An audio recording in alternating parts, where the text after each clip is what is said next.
네, 우리 할렐루야 샬롬 하고 인사합니다. 할렐루야 샬롬 샬롬 샬롬 샬롬 샬롬. 하나님 사랑합니다. 여러분 주 안에서 사랑합니다. 오늘 로마서 강의 1장 16절에서 17절 복음에 나타난 하나님의 의 우리 함께 합독했죠.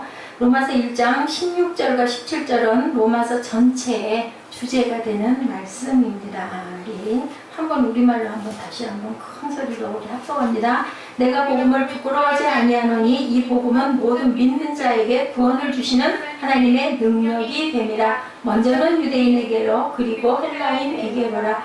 복음에는 하나님의 의가 나타나서 믿음으로 믿음에 이르게 하나니 기록된 바 오직 의인은 믿음으로 말미암아 살리라 함과 같으니라. 아멘. 예. 모든 믿는 자들은 무엇으로 산다고요? 믿음으로 말미암아 살린다. 복음이 바로 믿음으로 나타난다라는 그런 말씀을 하고 계시죠. 복음에는 하나님의 의가 나타나서 믿음으로 믿음에 이르게 하나니 오직 의인은 믿음으로 말미암아 살리라. 자, 이 말씀이 신앙의 중심이다. 로마서의 중심이기도 하다. 이 말씀을 깊이 깨달을 수 있다면 우리는 믿음의 비밀을 온전하게 알아갈 수 있다는 거죠. 예, 좀 더 깊이 설명하면 그 복음에 나타난 하나님의 의가 바로 중심이다. 그 의로 인하여 우리는 온전한 믿음을 이루고 간다. 자, 로마서 1장에서는 이 복음이라는 단어를 6번 언급하고 1절에 보면 자신은 하나님의 복음 때문에 뭐 했다고 그래요? 택함을 받았다라고 1장에 얘기하고 있죠. 예수 그리스도의 종 바울은 사도로 부르심을 받아 하나님의 복음을 위하여 뭐 했다? 택정함을 받았다. 또 9절에는 뭐라고 말씀하나요? 내가 그의 아들의 복음 안에서 내 심령으로 섬기는 하나님이 나의 증인이 되시거니와 항상 내 기도에 쉬지 않고 너희를 말한다. 내 심령으로 섬기는 하나님이 나의 증인이 되신다라고 이렇게 말씀하시죠. 그리고 14절과 15절에서도 지난번에 우리가 공부한 듯이 이 복음 때문에 자신은 무한 자다, 빚진 자가 됐다. 헬라인이나 야만인이나 지혜 있는 자나 어리석은 자에게 나는 다 내가 빚진 자라. 그러므로 나는 할 수 있는 대로 로마에 있는 너희들에게도 복음 전하기를 원한다. 예, 빚진 자라면 빚 갚으려고 엄청 많이 절약하고 그게 마음에 걸려서 항상 그 빚을 갚을 때까지는 마음이 편치가 않죠. 그게 온전한 사람의 모습인데 바울은 복음의 빚을 졌다. 그렇기 때문에는 로마에 있는 너희 모두에게도 이 복음을 전하기를 원한다. 한마디로 그 인생은 복음이다. 누구의 인생? 바울의 인생도 복음이다. 그리고 복음 자체가 누구시라고 그랬어요? 우리 지난 시간에 예수 그리스도시다. 사실 복음은 영광스러운 것인데 무엇과도 비교할 수 없는 영광스럽고 귀한 것이다. 아멘. 나는 무엇을 위해서 산다? 이 복음을 위해서 산다. 구원을 사모하는 모든 이들에게 주시는 하나님의 또 뭐라고 그랬어요? 선물이고 능력이다 라고 말씀하고 계시죠. 고린도 1장 23, 4절에 십자가의 도가 유대인에게는 불편한 것이요 이방인에게는 어떤 것이라고요? 미련한 것인데 나는 그러할지라도 그 미련한 것을 이방에 열심히 전할 거야. 자, 그렇게 소중한 그 구원을 도대체 어떤 의미가 있는 걸까? 16절에서 4가지로 말씀하고 계세요. 자, 16절 말씀에 4가지. 내가 뭐를 부끄러워하지 아니하노니 복음을 부끄러워하지 아니하노니. 복음은 뭐라고요? 하나님의 선물이다. 제일 먼저, 그죠? 아무리 좋은 것도 가치를 모르면 쓸모가 없어요. 그죠? 예, 우리가 그것을 잘 사용할 줄 알아야 쓸모가 있는 것처럼 복음은 영광스럽고 귀한 것이고 하나님의 선물이고 뭐다? 능력이다. 16절의 말씀을 가만히 읽다 보면은 첫째 구원이란 내가 노력해서 얻어지는 것이 아니고 어떻게 해요? 하나님의 능력으로 얻어지는 그러한 선물이다. 내 맘대로 되어지는 것은 아니다라는 거예요. 하나님의 선물이다. 선물이란 사람이 노력해서 얻어지는 게 아니라 누군가가 주는 거죠. 그리고 우리는 받는 입장입니다. 성경은 예수 믿는 사람들을 가리켜 무슨 자라고 그랬다고 그랬어요? 구원받은 자다라고 얘기했다고 그랬죠. 대부분의 많은 사람들이 예수 믿고 구원을 받았다라고 얘기를 하는데 문제는 그 구원받았다는 마음속에도 정말 내가 구원을 받았을까? 하는 갈등이 가끔 수시로 일어난다라는 겁니다. 누구에게나. 어떤 때는 내가 구원받은 것 같아요. 그런데 어떤 날은 정말 내가 구원을 받았나? 안 받은 건 아닌가? 이런 생각을 하기도 합니다.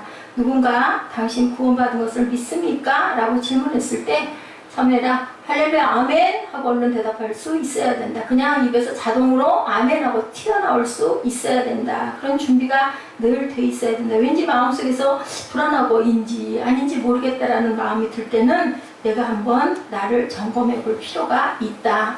그 이유를 가만히 살펴보면 로마서 1장 16절에 나타난 대로 구원에 대한 정의를 정확하게 이해하지 못했기 때문일 수 있다라는 것을 우리가 알 수 있습니다.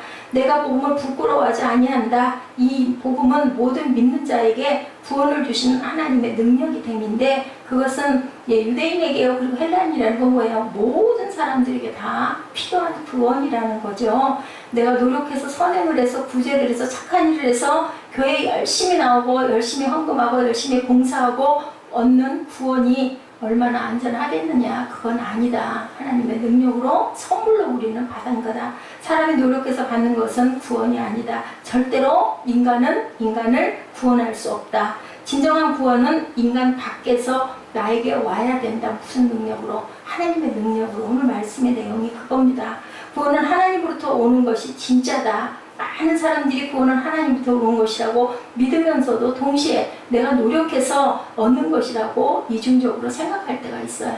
나는 이만큼 착한 일을 많이 했으니까 나는 이렇게 선교도 하고 헌금도 하고 이렇게 열심히 교회를 섬기니까 나는 당연히 구원받은 거야. 구원받을 수 있어요는 절대로 아니다.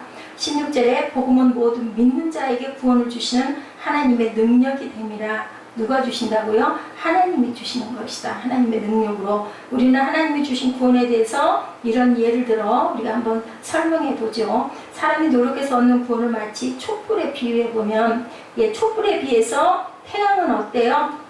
태양은 꺼질까봐 걱정할 일이 전혀 없다. 촛불은 바람 불면 꺼지고 초가 다 타면 꺼지고 한시적이죠? 정해져 있죠 시간이. 근데 태양이 꺼질 리는 없다. 누가 멈추게 하지 않는 한. 하나님이 멈추게 하지 않는 한은 태양은 항상 불타고 있다. 너무너무 지구가 뜨거워지고 있죠. 자, 꺼질 염려가 절대 없다. 촛불 앞에 서 있으면 우리 마음에 어떤 마음이 들어요? 꺼질까봐. 바람만 불어도 또 초가 다 녹아 떨어지면 저거 꺼져버리면 어떡하나 그런 두려운 마음이 든다. 이것과 같다.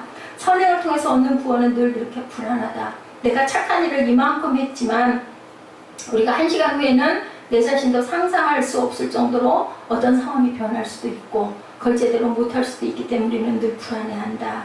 자, 하나님이 주시는 구원이 공기와 같다라고 할 수 있죠. 사람이 만든 구원은 산소 호흡기와 같다고도 생각할 수 있다. 그 호흡기가 멈춰버리면 우리는 그만 질식해서 죽게 되는 거죠. 자, 이렇게 사람이 만든 구원은 불안하다. 에베소서 2장 8, 9절이죠. 하나님이 주시는 구원을 설명하고 있습니다. 너희가 그 은혜를 인하여 믿음으로 말미암아 구원을 얻었나니 이것이 너희에게서 난 것이 아니요 하나님의 선물이다 라고 말씀합니다. 구원은 사람에게서 난 것이 절대로 아니다. 사람이 만든 것도 아니다. 교회에 열심히 다닌다고 해서 그 구원이 보장되는 것은 아니다. 예수를 믿어야 구원이 보장된다. 교회 열심히 나가는 거랑 예수를 온전히 믿는 거랑은 사무엘아 차이가 있다. 그렇지? 우리가 보기에는 교회 열심히 나가니까 예수 잘 믿는 것 같지만 그렇지 않은 경우도 너무나 많다. 그 본질적인 부분이 나를 드러내려고 어떤 무언가를 다른 것을 위해서 내가 명예를 받기 위해서 아니면 내 관계를 좋아지게 하기 위해서 다니는 것은 예수를 온전히 믿는 것은 아니다. 그렇기 때문에 로마서 5장 8절에도 이 구원에 대한 말씀을 하고 계시죠. 우리가 아직 못 되었을 때, 죄인 되었을 때 그리스도께서 우리를 위하여 어떻게 하심으로 죽으심으로 하나님께서 우리에 대한 자기의 사랑을 확증하였다라고 얘기해요. 그래서 보면 우리 찬양에 하나님의 은혜로 이 쓸데없는 자 왜 구속하여 주는지 나는 알 수 없도다. 이런 찬양이 있죠. 우리가 항상 하나님이 왜 이렇게 쓸데도 없는 불필요한 필요하지도 않은데 세상에 태어나가지고 해놓은 게 너무 것도 없는 나 같은 볼품없는 자를 왜 구원을 십자가에 못 박히셔서 해주셨는지 나는 정말 알 수가 없다. 나는 믿고 의지하니 내 모든 것은 하나님께 있다라는 우리가 그런 고백. 정말 찬송과 가사는요 구구절절이 너무너무 은혜가 있습니다. 의인에게는 구원이 필요가 없어요. 죄인 되었을 때 그리스도께서 우리를 위해 죽으셨다.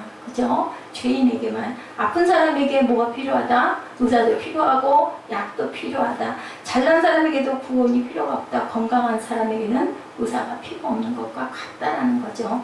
의사가 필요한 사람은 환자다. 마찬가지로 자기도 죄도 없고 똑똑한 잘난 사람이라면 구원이 아무런 의미가 없다. 우리가 세상적으로 생각해 줬을 때는 죄인이라고 느끼는 사람, 죽어 마땅하다고 생각하는 사람에게 구원이 절실히 요청된다. 그래서 아직 죄인 되었을 때 하나님께서 우리를 사랑하심으로 말미암아 자기 아들을 십자가에 못 박혀 죽게 하셨다. 그렇게 해서 단번에 구원해 주셨다라는 얘기죠. 나에게 구원을 하나님께서 은혜로 선물로 뭘로 공짜로 주셨다. 값으로 계산될 수 없는 값이다.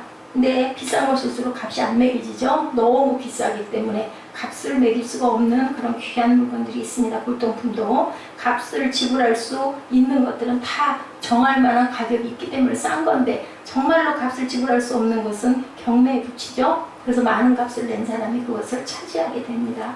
돈으로는 대치가 되지 않는 하나님의 구원의 은혜, 이것을 우리가 과연 얼마나 생각하고 있나. 진정한 구원은 사람이 만드는 것이 아니라 하나님이 주시는 선물이다. 이것이 16절에 나타난 첫 번째 메시지. 두 번째는 오직 예수.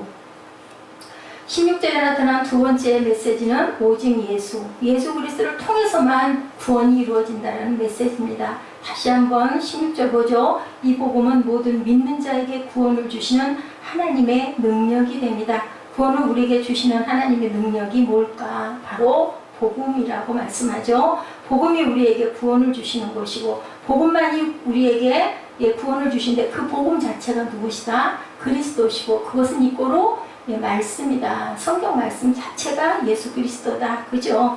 그래서 말씀하시죠. 나는 내가 길로 가는 통로라고 아니하시고 내가 길이다, 내가 진리다, 내가 생명이다 라고 말씀하세요.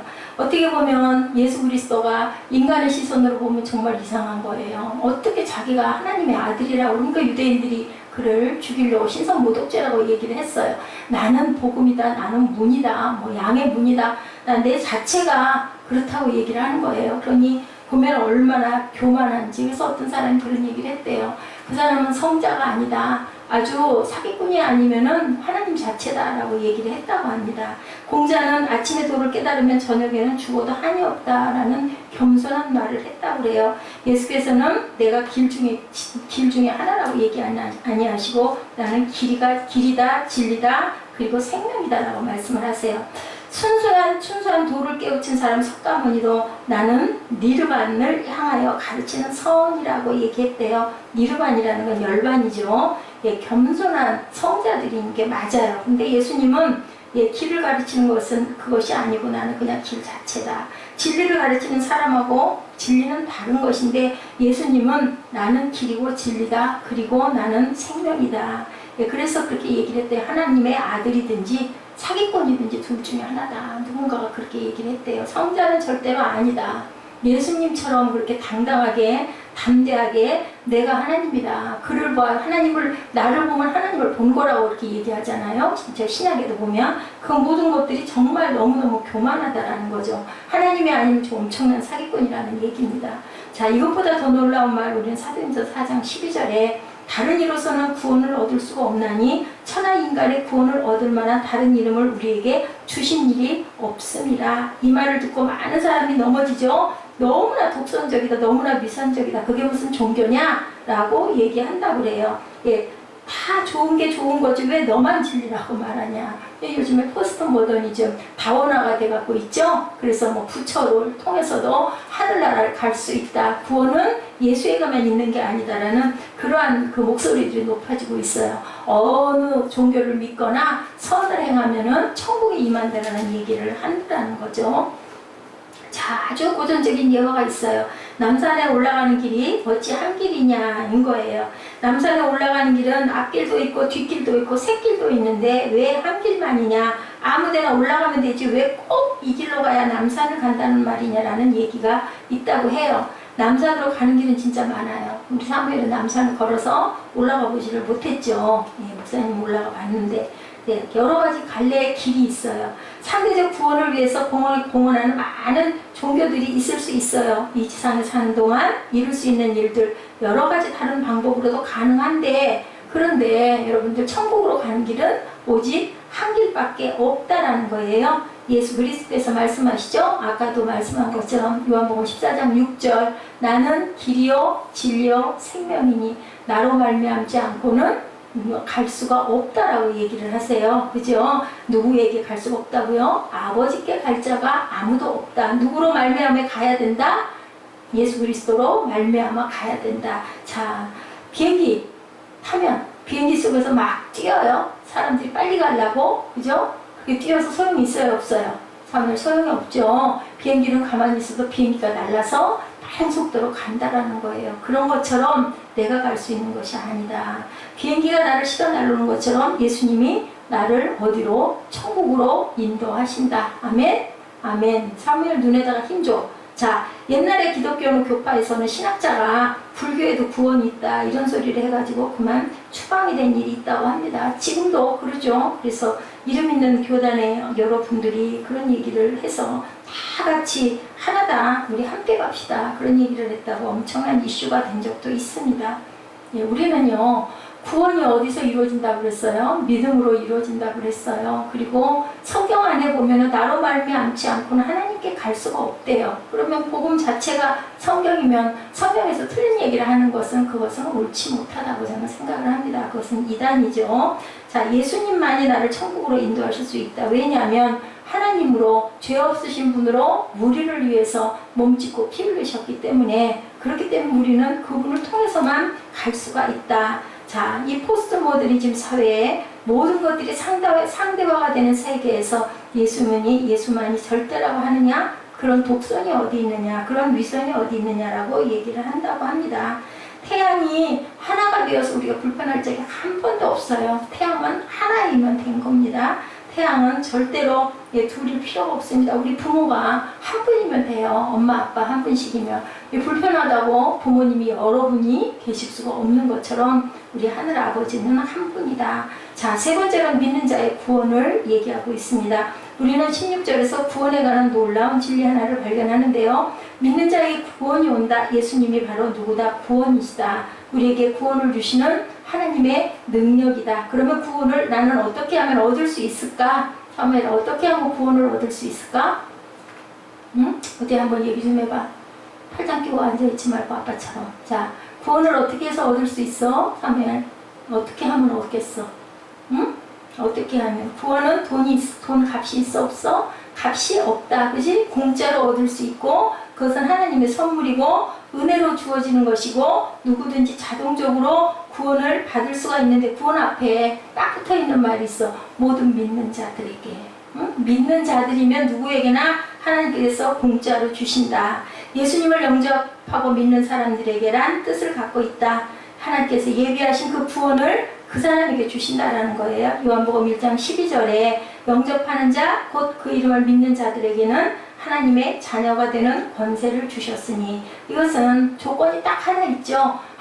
예수님을 영접하는 자, 예수님의 이름을 믿는 자들에게는 하나님의 자녀가 되는 권세를 주셨다라고 말씀합니다. 이 말씀에 근거하면 우리는 구원을 받았죠. 아멘. 자, 구원은 자기 감정으로 받는 것이 아니고 철저하게 누구의 도움으로?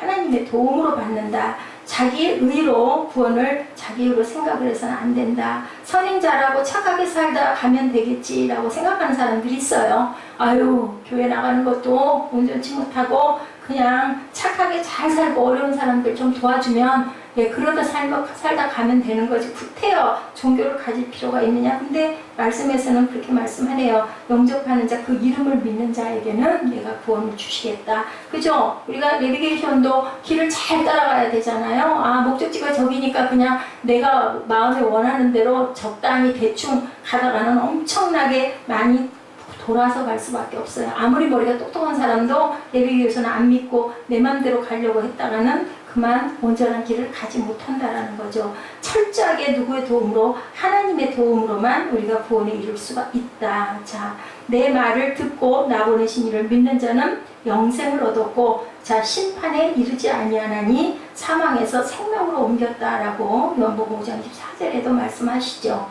나를 영접하는 자에게만, 예수 그리스도를 영접하고 그 이름을 믿어 하나님의 자녀가 되는 권세를 받는 저와 여러분 되시기 바랍니다. 자, 그렇게 했을 때 진실로 진실로 너에게 이르니 내 말을 듣고 나 보내신 이를 믿는 자는 영생을 얻고 심판에 이르지 아니하나니 사망에서 어디로? 생명으로 옮겼다라고 이렇게 말씀하세요. 누가 구원을 얻을 수 있는가? 모든 믿는 자들, 예수 그리스도를 영접하고 어린아이처럼 믿는 자들에게 구원이 있다는 거예요. 어떻게 보면 좀 미련해 보이고, 어떻게 보면 좀 바보 같고, 어떻게 보면 어떻게 그렇게 사람이 그렇게 얕지 못하게 그렇게 손해나는 짓을 맨날 하고 살아? 그런데 그런 자들을 하나님께서는 구원해 주신다. 이렇게 믿음으로 순종하는. 그리고 마지막으로 또 한 가지, 첫째는 누구에게? 유대인에게. 구원의 대상은 제한이 없다. 둘째는 헬라인에게. 이건 뭐라고요? 모든 사람들에게 다 이것이 포함된다. 원시인들에게도 현대인들에게도 시대를 초월하여 누구에게든지 예수 그리스도를 부르는 자는 구원을 얻으리라. 딱 법칙이 하나 있어요. 그죠? 문인방에 그 어린 양의 피를 바르는데 패스오버 하듯이 법칙이 있죠. 우리가 대한민국에 살면 대한민국의 법을 지켜야 하듯이 하늘나라에도 법이 있어요. 근데 딱 간단하게 택함을 받은 사람들, 어떤 자? 우리가 외치는 자, 나는 구원받았습니다. 예수의 피로 구원하겠습니다 라고 외치는 자들 선택은 누가? 자신이 해야 되는 거죠. 딱 카드를 앞에다 놓고 이 카드 뽑을래? 안 뽑을래? 안 뽑으면 못 가고, 뽑으면 너무너무 쉬운데 갈 수 있는 길을 열어주신다. 제일 중요한 거 순종해야 된다는 거예요. 우리 구약을 통해서도 보면 아무것도 아닌 것도 그대로 행하는 자에게는 하나님이 복을 주시죠. 온 인류의 모든 족속에 하나님일 때 그는 바로 하나님이다. 이스라엘의 하나님만이 참 하나님이 아니고 모든 인류에게 하나님께서는 복을 주실 걸 딱 준비하고 주머니를 붙들고 계신데 그것을 주세요 하고 청하는 자에게만 아버지께서는 주신다. 사도행전 2장 17절이죠. 말세에 내가 내 영을 모든 육체에게 부어주리니. 성령이 말세에 모든 육체에 제한 없이 조건 없이 구별 없이 누구든지 예수 그리스도 이름을 부르는 자에게는 구원과 성령이 임한다라고 말씀합니다.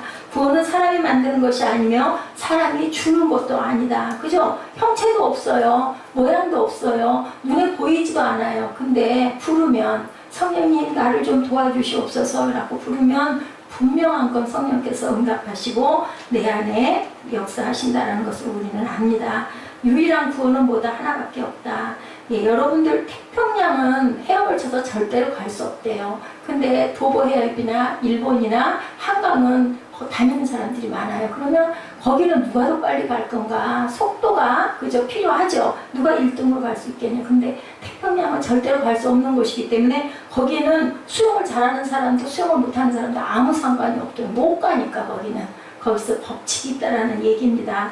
내가 물을 거기까지 가져오게 할 수 없죠. 수도꼭지 끝에 물이 들어와 있는데 그것은 틀어야 물이 쏟아져요. 그리고 수도관 끝에까지 내가 물을 끌어놓을 수가 없어요. 이게 바로 하나님이 우리를 구원하시는 법칙이라는 것. 우리는 단 해야 될 일, 수도는 틀어야 물을 쓸 수 있다라는 것. 예수 그리스도를 우리가 불러야 성령이 내게 임하신다는 것을 절대로 잊지 말고, 가장 쉬운 방법인데 사람들은 에이 그게 뭐 그런 게 어딨어 라고 얘기하는 사람도 많죠. 하나님의 의는 오직 믿음으로 어떻게 해요? 오직 믿음으로 말미암아 살리라 라고 말씀하죠. 자, 복음으로 말미암아 얻은 구원에 대해서 17절에서 좀 더 깊이 설명을 합니다. 17절 읽습니다. 복음에는 하나님의 의가 나타나서 믿음으로 믿음에 이르게 하나니 기록된 바 오직 의는 믿음으로 말미암아 살리라 함과 같으니라. 그러면 우리를 이렇게 구원하신 하나님의 복음이란 과연 무엇인가? 아까 말씀했죠. 16절에도 하나님의 능력이라고 얘기하셨어요. 그죠? 복음이 무엇이길래 하나님의 능력이고 하나님의 지혜인가? 어떻게 값없이 우리에게 하나님께서 주셨을까? 하나님의 자녀가 되게 하시고 구원을 얻게 하는 것일까? 거기에 17절에 한마디로 대답하죠. 복음에는 하나님의 의가 있다라고 얘기하십니다. 그래서 우리는 의롭게 칭함을 받은 자들이 된 거예요. 능력을 인정하고 하나님을 사모하고 나는 예수 믿고 구원받았습니다 하는 자들에게는, 영접하고 믿고 따라가는 자들에게는 하나님의 의가 우리에게 나타난다. 그런 자들에게 전부 다 의롭다 칭해 주신다, 도장을 찍어 주신다라는 거죠. 복음이 있는 곳에는 하나님의 의로움이 있다. 하나님의 의가 복음 안에 있다라는 뜻은 과연 무엇일까? 사람을 의롭게 하는 하나님의 의가 거기에 있다는 거예요. 단순히 하나님의 공의가 있다는 말보다 사람을 하나님의 의의 기준까지 오게 하는 능력이 그 복음 안에 있다라는 것. 복음 안에 이롭게 하는 능력, 의롭게 하는 하나님이 그 안에 계시기 때문에 누구든지 예수 그리스도를 믿으면 죄인이 의인이 되고 구원을 받을 수 있다. 하나님의 의는 예수 그리스도의 십자가의 보혈과 부활을 통하여 나타난다라는 것. 이것이 비밀이다. 어떤 비밀이다? 영적 비밀이다. 시크릿이라고 하죠. 믿음으로 믿음에 이르게 하나니. 거기에는 영어 전치사 두 가지가 있더라고요. From first to last 하고 나와 있습니다. 무엇으로 시작해서 믿음으로 시작해서 믿음으로 끝난다. 두 가지예요. 자, 이 from은 믿음의 출처를 얘기하고요. to는 믿음의 방향을 얘기합니다. 똑같은 얘기인 것 같지만 믿음에서 믿음으로 라는 뜻은 어디서 온다고요? 예수 그리스도로 인하여 우리에게 온다라는 것을 뜻하고 있다. 이 모든 것들이 바로 믿음이라는 거죠. 복음 안에는 하나님의 의가 나타난 것, 믿음으로 믿음에 이르게 하는 것이다. From first to last.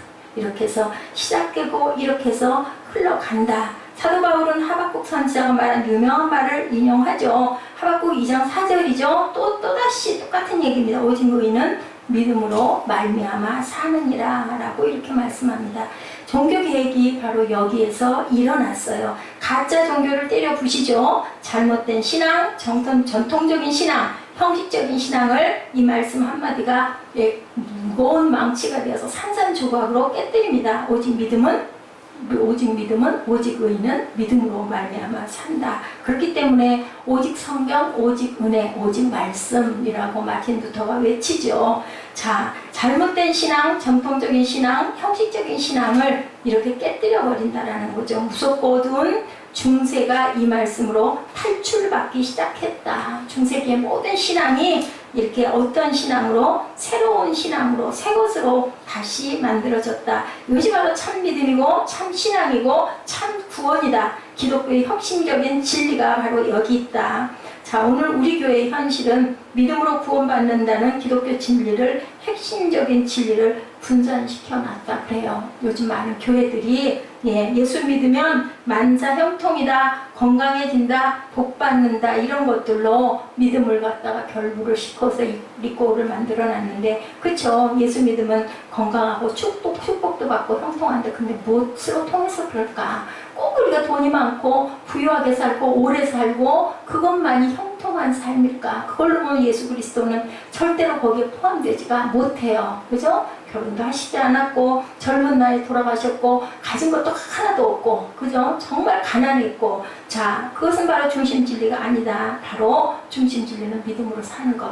우리 마음의 믿음이 충만해졌을 때 사도 바울이 얘기했듯이 감옥에서도 옥고를 깨뜨릴 수 있는 기쁨이 충만하게 되고 감사가 충만하게 되고, 환경 속에서 환경이 좋다고 우리가 기뻐하고 환경이 불편하고 아니면 열악하고 또 눈앞에 절망적인 게 있다 해서 우리가 그것을 견디지 못하는 것은 온전한 믿음이 아니라는 거죠. 그 믿음이 하나님의 능력으로 인하여 끌어올려져야 된다는 얘기를 합니다. 어느 상황에서나 우리가 기뻐할 수 있는 것. 그렇게 되다 보면 정말 건강하겠죠. 그렇게 되다 보면 우리가 축복을 받는 거겠죠. 만사가 형통하지 않을 게 없어요. 그걸 극복하고 뛰어넘으면. 그죠? 그래서 사람들이 예수 그리스도에게 집중을 하지 않는 것은 하면 된다. 적극적 사고방식, 긍정적 사고방식, 전부 믿음을 전부 다 이상하게 해석을 해놓고, 그리고 여기에 도장 꽝 찍어주세요 하고 기도하는 것들이 문제다. 예수 믿는다고 다 부자가 되는 것도 아니고 가난해질 수 있다. 예수 그리스도처럼 가난도 우리가 마음의 부여로, 마음 맞는 사람끼리 있으면은 가난해도, 그죠? 막 웃음이 떠나지 않잖아요. 요즘에 진짜 밥 못 먹는 사람은 없어요. 열심히 일하면, 땀 흘려 일하고 나면 피로함으로 단잠 자게 되고요. 정말 김치 하나 놓고 둘이 밥 같이 비벼가지고 먹고 앉아서 얼마나 마음이 편해요. 근데 정말 진수성찬에 그죠? 아주 귀한 레스토랑에서 먹어도 그 사람하고 나하고 어떤 마음의 교통함이 없고 그저 믿음이 없고 이런 상태로 앉아서 같이 밥을 먹으면 먹는 게 맛이 있을까요? 체하죠. 이렇게 예수 그리스도께서는 진리로 오셔서 33살 그저 3년 공생의 기간 갖고는 돌아가셨어요. 근데 그것으로 인하여 어떤 것을 이루고 가셨을까요? 구원을 이루고 가셨죠. 진리의 복음을 칼이 아닌 무엇으로? 사랑으로 이루고 가신 하나님. 예수를 믿으면 축복은 바로 우리 영적인 축복, 그 영적인 축복이 충만해지면 세상에서도 이기고 살아갈 수 있기 때문에 가난하게 살지 않고도 많은 걸 나눠주는 풍요를 우리가 가질 수 있다. 그냥 기도하면 무조건 주시는 게 아니라 기도하고 내가 열심히 있는 마음을 가지고 힘을 내서 하나님의 능력으로 우리가 살아갈 때 골리앗도 물리치고 그저 요단강도 갈라지고 가나안 땅도 우리가 점령하고 여리고도 무너뜨리는 저와 여러분 되실 줄 믿습니다. 성령도 무엇으로 받아야 된다? 믿음으로 받아야 된다. 감정으로 받는 게 아니고요. 바로 믿음으로 성령의 충만함을 받아야 된다. 영생도 믿음으로 받습니다. 크리스천은 무엇으로 사는가? 믿음으로 사는 사람들이 바로 크리스천이다. 위대한 믿음, 그것이 곧 신앙이다. 교회들이 타락해가고 있고 흔들리고 가고 있는 것들이 만몬신앙에 빠져서 예수 믿는데 왜 되는 게 없어? 그러다 보면 그만 그래서 어디로 돌아가요? 세상으로 돌아가죠. 그게 아주 현명한 것 같아요. 지혜로운 것 같아요. 근데 그 인생이 70대고 80대인 그 이후에 그렇게 살아서 뭐가 남았을까? 가난해도 미련해도 열심히 믿음 생활하면 천국을 바라보는 소망이 클 것 같습니다. 아무리 부여해도 어차피 한 번 가는 인생에 자기 멋대로 살아서 예를 들어 재산, 명예가 있다 한들 우리가 돌아갈 곳이 있는데 거기에서 아무런 소망이 없다면 과연 누가 열심히 산 인생일까? 우리가 살아가는 것 어디서? 복음 안에서 참된 믿음으로 의인은 존재하는 것이고 위대한 믿음이 모든 것을 능치 못함이 없게 만든다라는 것을 여러분들 깊이 깨달아 아시고 하박국 2장 4절이죠. 오직 의인은 믿음으로 말미암아 살리라. 오늘 말씀의 중심 주제이기도 합니다. 우리 본문 한 번 더 읽고 그리고 우리 기도하는 시간 갖습니다. 내가 복음을 부끄러워하지 아니하노니 이 복음은 모든 믿는 자에게 구원을 주시는 하나님의 능력이 됨이라. 먼저는 유대인에게요 그리고 헬라인에게로라. 복음에는 하나님의 의가 나타나서 믿음으로 믿음에 이르게 하나니 기록된 바 오직 의인은 믿음으로 말미암아 살리라 함과 같으니라. 이 말씀이 여러분들과 저와 함께 세상을 살아가는 힘이 되고 믿음이 되고 능력이 되시기를 주님의 이름으로 축복합니다. 기도하시겠습니다. 하나님 감사합니다. 의인은 믿음으로 산다고 말씀하십니다. 예수 그리스도를 믿음으로 하나님께 나아가는 축복을 우리 모두가 누리게 하시고 아버지 늘 입술로 선포하는 그런 믿음 되게 하여 주옵소서. 아버지 우리는 하나님이 주신 제비를 온전하게 뽑습니다. 의인은 믿음으로 살리라. 믿음에서 믿음으로 이르게 한다라는 그 말씀을 잊지 않고 아버지 저희들 미련하게 보여도 아버지 느리게 보여도 지혜롭지 못한 것 같다 하더라도 예수 그리스도의 이름으로 그 보혈의 피로 나는 구원받았습니다 라고 선포할 줄 아는 하나님의 귀한 자녀들 다 되도록 은총나려 주시옵소서. 감사드리옵고 예수 그리스도의 이름으로 감사하며 기도드렸사옵나이다. 아멘. 우리 찬양 오직 의인은 믿음으로 살리라 이거 찬양하는 거 하시고 우리 기도하는 시간 갖도록 합니다.